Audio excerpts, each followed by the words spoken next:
नमस्कार, स्वागत है आपका नवोदय टाइम्स में। आपके साथ मैं हूं मुकेश गुप्ता। दिल्ली सहित देश दुनिया की खास खबरों के साथ इस बुलेटिन में हम आपको वो सब खबरें दिखाते हैं जिनका सीधा सरोकार आपके साथ है। आपको बता दें कि इस वक्त की सबसे बड़ी खबर सामने आ रही है। बिहार के सीएम नीतीश कुमार ने नामांकन दाखिल किया।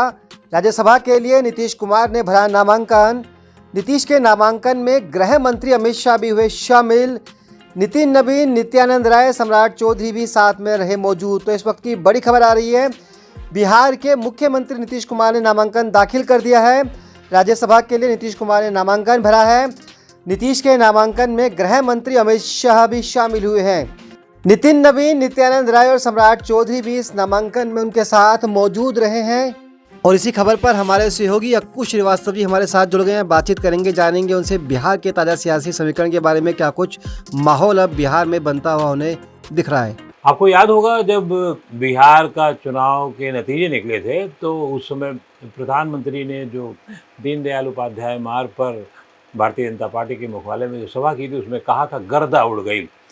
तो साहब अब गर्दा उड़ गई का पार्ट 2 आ गया है। पार्ट 2 यानी कि नीतीश कुमार ने 112 दिन मुख्यमंत्री रहने के बाद अभी और 10वीं बार लगातार, जो अपने आप में देश का इतिहास है, रहने के बाद तय है कि मुख्यमंत्री पद से इस्तीफा देने का फैसला कर लिया है और अब राज्यसभा जाने की तैयारी शुरू हो गई और उन्होंने नामांकन पत्र दाखिल भी कर दिया, जिसमें अमित शाह केंद्रीय गृह मंत्री और बड़े और नेता थे। तय है कि नितिन नवीन का भी नामांकन दाखिल होना था राज्यसभा के लिए, उन्होंने भी दाखिल किया और सब बड़े नेता वहाँ पर थे। ये पटकथा लिखी कैसे गई, ये पटकथा इस तरीके से लिखी गई, इसका फैसला चुनाव के पहले ही हो गया था। और क्यों? क्योंकि पूरे चुनाव के दौरान प्रधानमंत्री और बड़े नेताओं ने, सब नेताओं ने कहा था कि नीतीश के नेतृत्व में चुनाव लड़ा जा रहा है और वो लड़ा गया और उसी के लिए उनको मुख्यमंत्री बनाया गया। और ये भी था कि जब एक देश में सबसे ज़्यादा बार मुख्यमंत्री रहने का रिकॉर्ड नीतीश कुमार के पास है तो वो भी बन गया, सब कुछ हो गया। यानी कि सब कुछ हो चुका।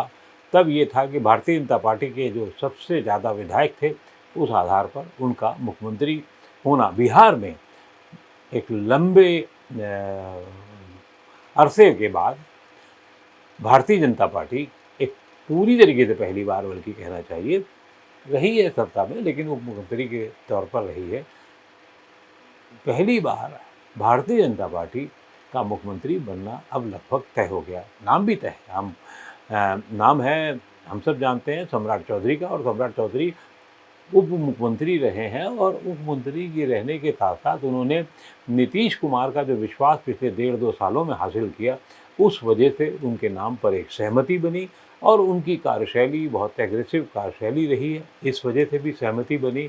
और एक बड़ा पक्ष ये भी था कि ये भी पिछड़े वर्ग के कुर्मी गोयरी जाति के आते हैं और नीतीश कुमार का इसके पीछे भी एक कारण ये था कि पार्टी को जो है वो उस आधार का, जो अति पिछड़े का आधार है, वो बना रहना चाहिए, पिछड़ों का आधार बनना चाहिए।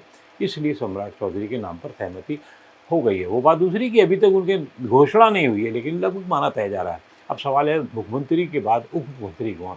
तो जैसे कि नीतीश कुमार के साथ में 2 मुख्यमंत्री भाजपा के थे, इस बार उल्टा होगा कि 2 उप मुख्यमंत्री जेडीयू के होंगे, लेकिन एक और जोड़ा जा सकता है कि एक उप मुख्यमंत्री बीजेपी का भी होगा। ये भी पूरी संभावना है। क्यों? क्योंकि ये सब पूरा जातिगत समीकरण को रखते हुए, ध्यान में रखते हुए किया जा रहा है। तो ये तीसरा उप मुख्यमंत्री भी हो सकता है। अब इसके बाद सवाल उठता है कि क्या नीतीश कुमार किस शर्तों पर राजी हुए हैं या किस शर्तों पर उनकी सहमति हुई है। तय है कि उनका स्वास्थ्य पिछले कुछ दिनों से ठीक नहीं था।